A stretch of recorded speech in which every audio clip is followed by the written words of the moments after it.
ragazzi, oggi facciamo il mio pudiello, che ciurillo, pezzerilli, grilla chiuso, pancetta, parmigiano e pecorino e granella di pistacchio. Venite a presa a me.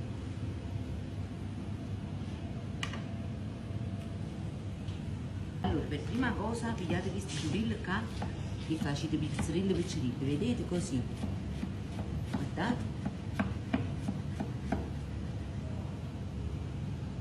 Ecco qua ragazzi, guardate, aglio, olio e peperoncino e ci buttate i ciurilli dentro.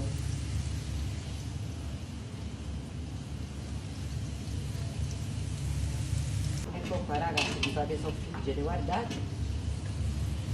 Giusto 5 minuti, non più assai. Dopo 5 minuti rimuovete l'aglio.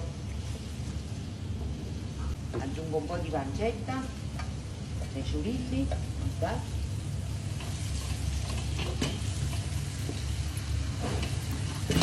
Ecco il profumo, mamma. Basilico ragazzi, a zeppunna, per uno.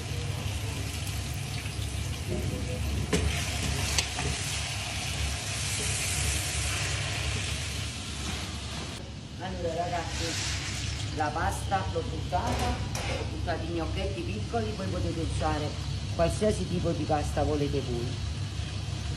Ecco. Fate il sughetto con un po' di acqua di cottura della pasta.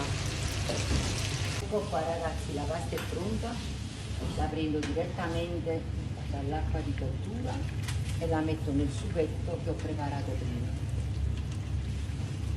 Parmigiano e pecorino e un altro po' di basilico fresco.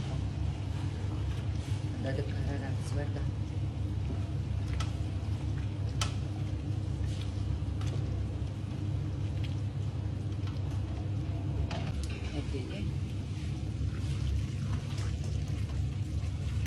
Ecco qua, siamo pronti, assaggiamo. Ecco qua ragazzi, è pronto, guardate qua, guardate. Ecco. Granella di pistacchio. E il gioco è fatto. E se facete sto piatto, scrivete a me nei commenti.